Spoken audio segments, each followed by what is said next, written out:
I'm Carla. And I'm Keys. And we're the History Twins. Welcome to our podcast where history is more than just dates and dead people. Join us each episode as we explore the past through music and story. All right, so we made it. We made it to our first podcast episode. I know we're not really twins, but it works. Anyway, so this is our first episode of... But we are joined at the hip. Yes, that is very true.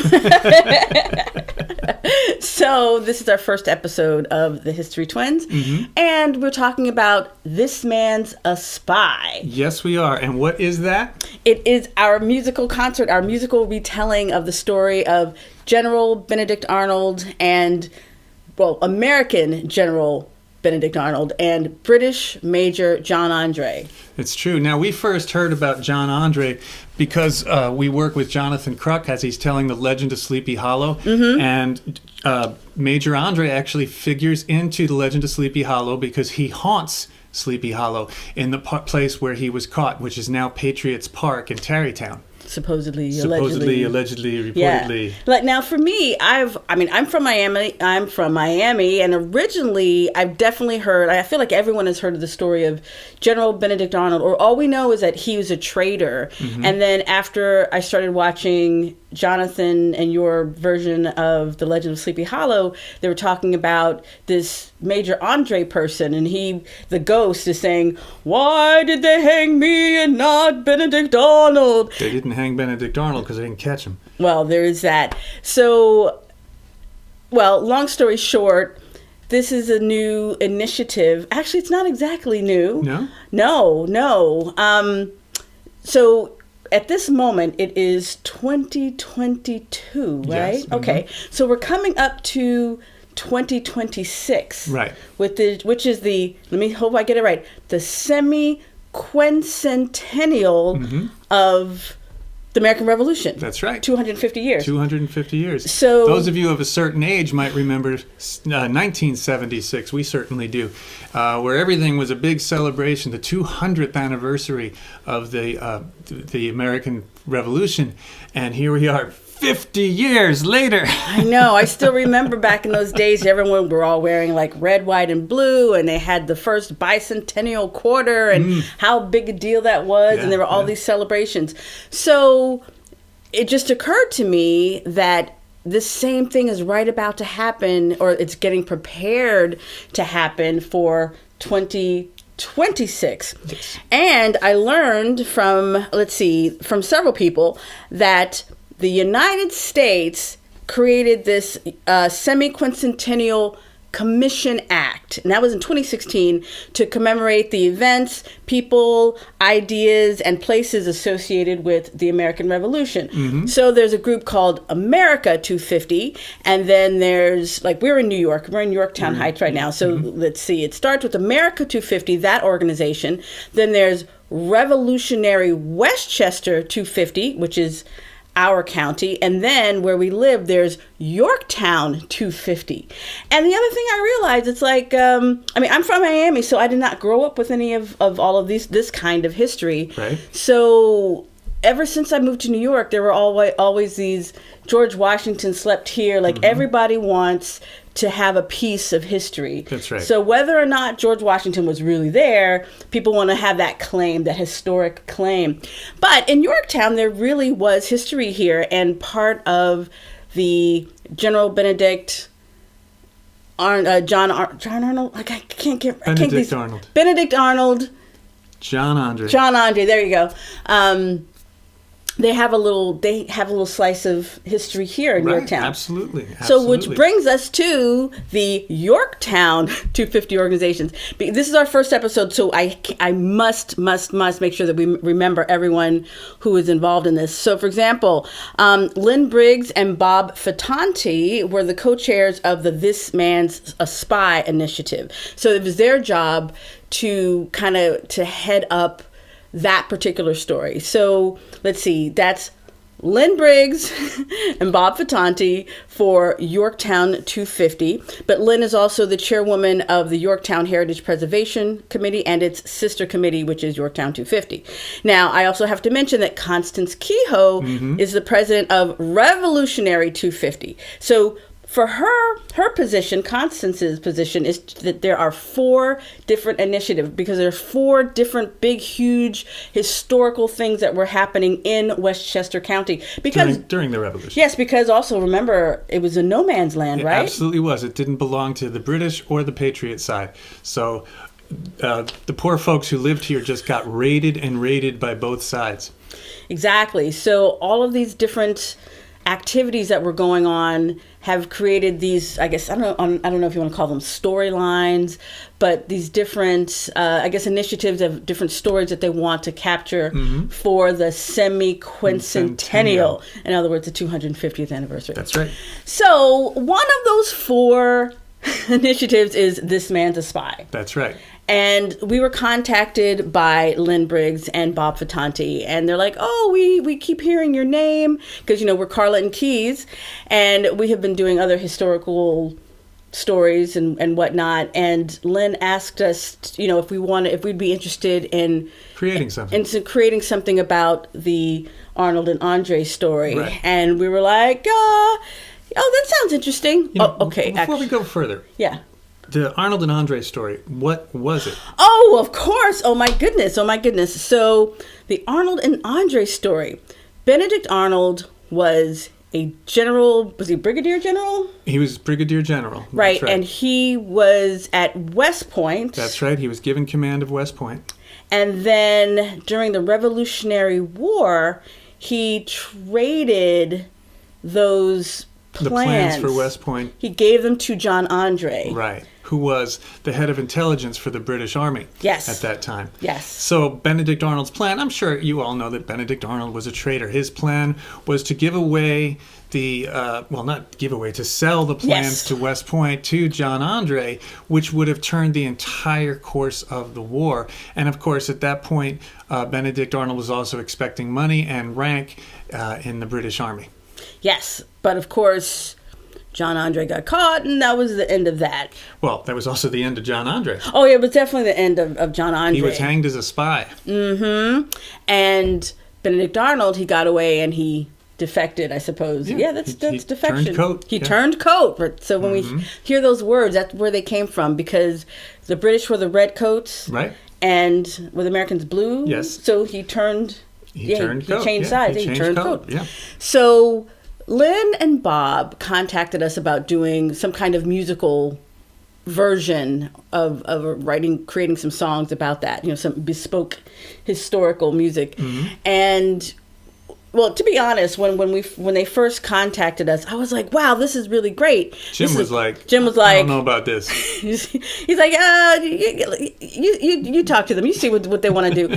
And but I'm like, "No. There's something about this story. Even if nothing comes of this show, this is a story that we can create, and we can." We could tell it over and over again. This is just an excuse to write more music. And so we met with Lynn and Bob, and they're just really great people and really passionate about history. And I was like, I really like this idea. And then at some point, like we were given different ideas on different things that, we could do for the kids. And then all of a sudden Lynn says, "Do you guys rap?"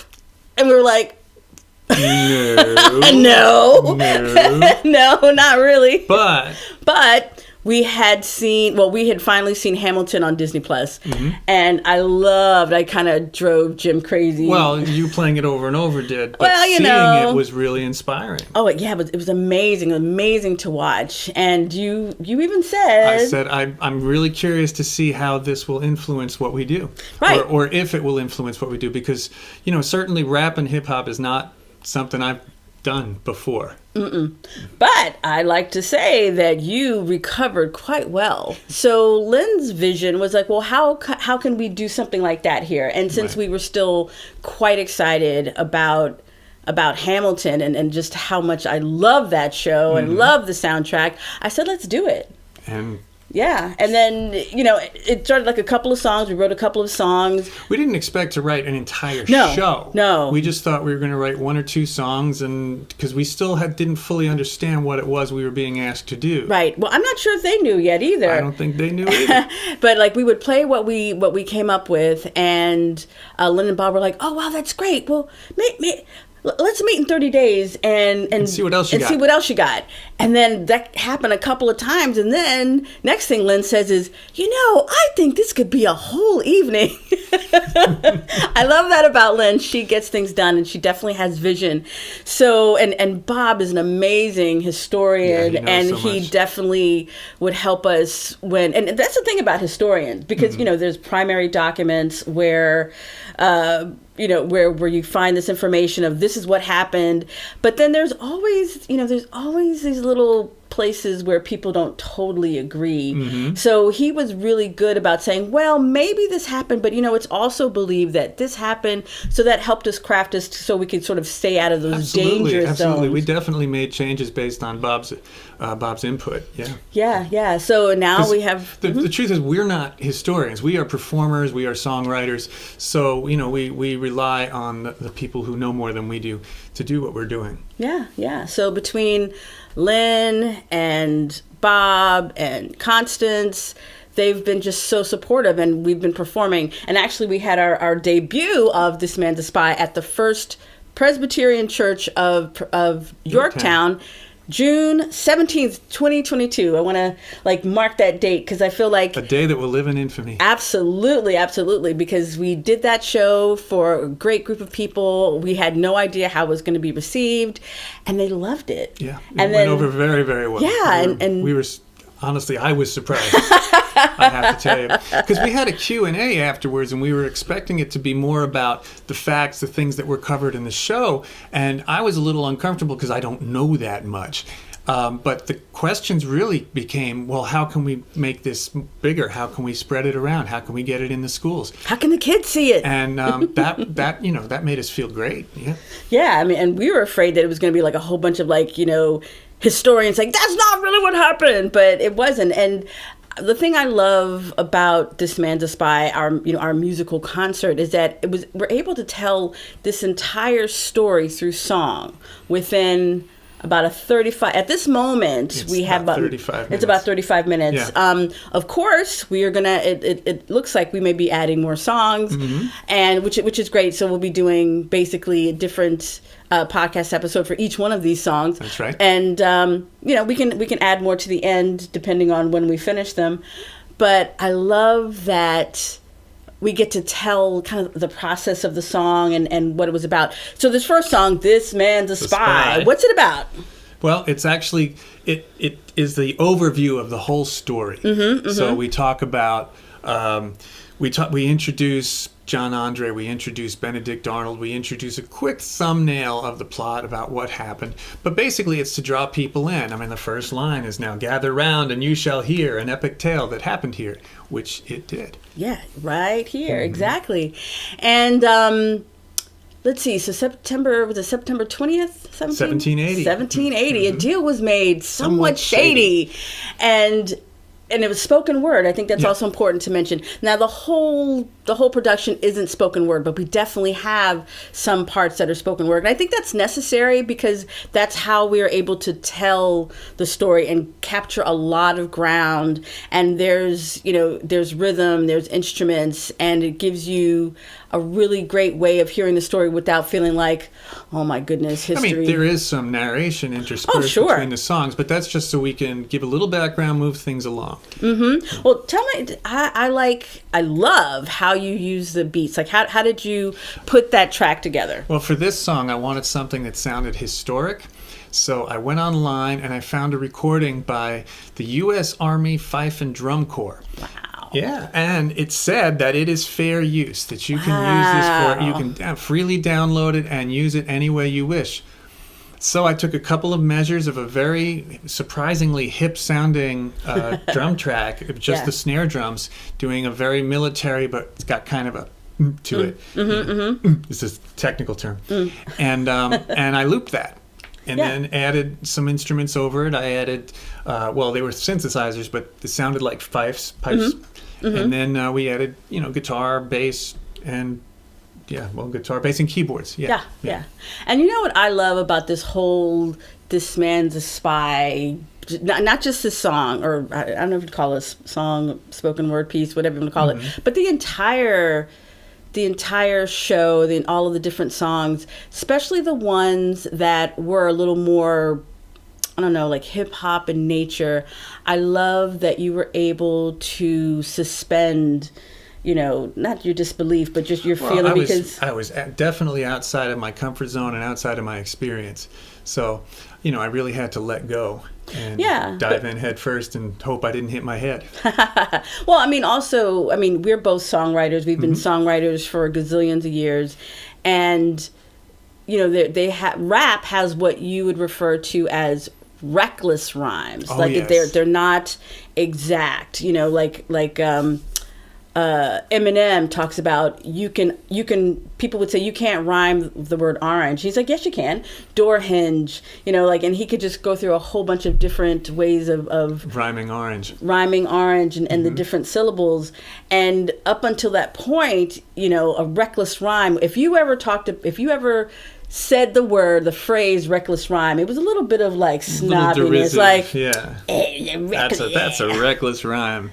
Well, but here you are. My perfect example of a reckless rhyme is from Tom Petty and the Heartbreakers. I was born a rebel with one foot on the grave and one foot on the pedal. Rebel, pedal. To me, that's a reckless rhyme. And in melodic music, that really shows. But in rap and hip hop, it's a whole different scheme, and you can do a lot recklessly. Yeah, and I was really glad that you were able to let that go, and you created some really great rhymes, and we created a lot of great music, for the show. So. Go us. Go us. Yeah. So, well, should we play him the song? Yeah, let's do that. Okay.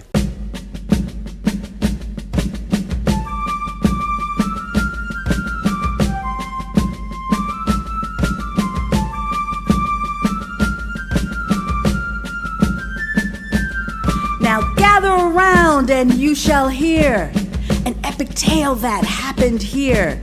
September 20th, 1780, a deal was made, somewhat shady, between American general and a British major.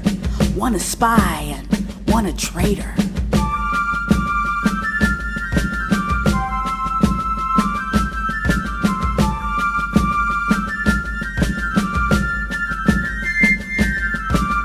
Halfway through the revolution, the war dragged on with no resolution. Both sides wounded, both sides weary. The American general had a theory of how to bring the war to an end, but his allegiance he must suspend.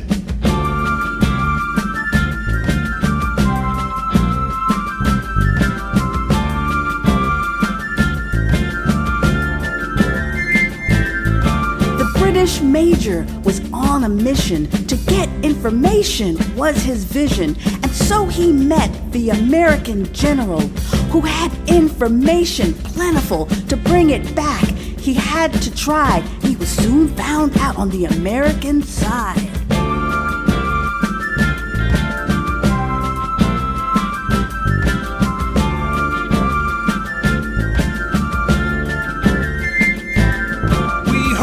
Enjoy our story here. Take a seat and lend an ear. The tale we tell is quite a thrill. The details now we will spill. And tell it to you, we will try. The story of this man's a spy.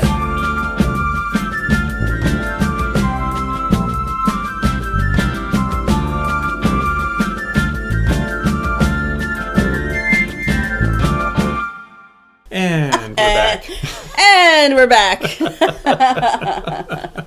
That was really fun. Yeah. That was really fun. I really enjoyed it. And that's probably the song that started it all. We started with that song. Actually, we started with Officer, Gentleman, Spy, which is the second song. It'll be a whole other podcast episode, but that's what we started with. Oh, that's right, because that's where everything came together. And So this song was one of the last ones that was written because we realized we didn't have an introduction. We didn't have that overarching, and again, going back to Hamilton, yes, that's exactly what happens in that first song where they're just snapping and saying, how does a bastard son of a whore, and tells the whole story of what happened as a way to get you where you need to be. Yeah, it totally pulls you in, sucks you in. You're like, oh, I want to know more. What happened? Exactly. Yeah. So, before we wrap up, I definitely want to make sure I remember to thank a few people because we had this wonderful This Man's a Spy debut at the First Presbyterian Church of Yorktown. But I definitely want to mention the Yorktown Small Business Association, the Yorktown Historical Society, and the Yorktown Arts and Culture Committee. All of these people worked with Lynn and Bob and and helped us to put this together. And of course, special thanks go out to Constance Kehoe, president of Revolutionary Westchester 250. So I don't know. How do you feel about it? Do you feel like we have more to say about This Man's a Spy? Well, I want to say that, you've gotten the introduction. You know the story about Benedict Arnold. Actually, they don't know because we haven't talked about what actually happened to John Andre. Oh! What did happen? Well, I did mention that John Andre got hanged. Yes. But he was supposed to... Boy, it was a long, involved plot. He met with Benedict Arnold on the Haverstraw side of the Hudson. There was a British ship called the Vulture, which was waiting for him. But two Patriots, Rifle Jack Peterson and Moses Sherwood, didn't like how it looked out there, so they got a cannon and they started to fire the cannon onto the Vulture. So the Vulture left. Yeah, that was Andre's ride. Andre was supposed ride. to He get. got stranded in Haverstraw. So they made a plot for him to be able to get back. He was ferried across the river. First, he changed into civilian clothes out of his uniform, and they ferried him across the river. And he found himself, because he got lost, he didn't know where he was. He actually spent the night here in Yorktown. Yes. And then began walking south, or on a horse, going south to get to New York City, which was held by the British, so that would be behind British lines. But he was caught in Sleepy Hollow by three Patriots. Because there's two stories here. One school of thought is that they were on patrol, and he aroused suspicion, and they searched him and found the plans for West Point in his boot.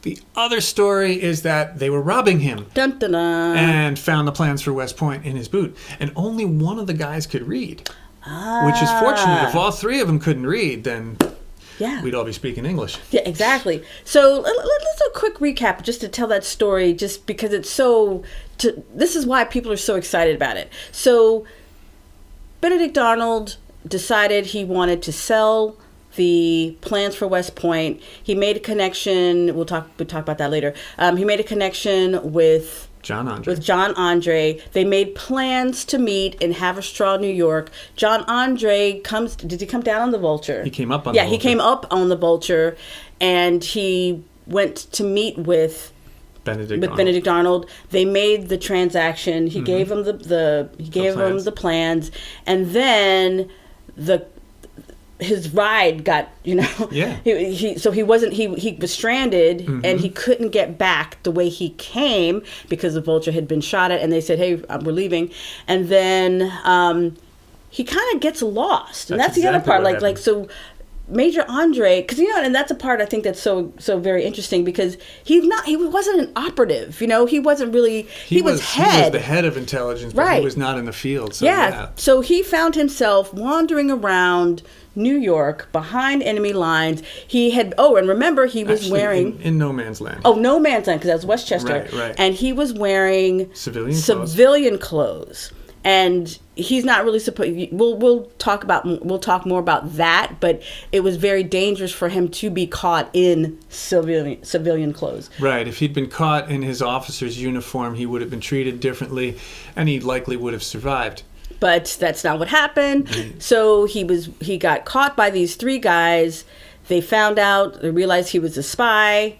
They turned him in, and I remember, he wrote letters to try to. Andre wrote letters to try to, save himself, and George Washington turned that idea down, and he ended up. Andre was executed, and we read that Alexander Hamilton cried. Yeah. When Andre was executed. Yeah, and Benedict flew the coop. On the Vulture, no less. Really? Yes, a few days later. I think I missed that part. Wow. When Washington and Hamilton came to West Point and they realized what had happened, Benedict Arnold, he said, "Oh, I've got some urgent business on the shore," and he took off and was whisked away on the Vulture, the same ship that had abandoned Major Andre. That's crazy. Right? That is crazy. Right? Wow. So there's so much other parts of this story that we will be telling over, in future episodes. But it's just so compelling. So compelling, and so many twists and turns, and and we start to find out, like, why was he interested in turning coat? Because up till this point, he'd been a war hero. Right. He was he helped win the Battle of Saratoga, which brought the French in, which allowed us to win the American Revolution. We couldn't have done it without the French. So he was. Washington referred to him as his fighting general. Yeah. So to see that General Benedict Arnold, he turned that all down to change sides. That's right. It's really. And we got a song about why he did that too, but that's another episode. But that's another episode. So tune in for future episodes. Let me see. Did I catch everything else? I'm looking at my notes here. Yeah. So. So that's the story of Major Andre and Benedict Arnold, and now that you know. You know.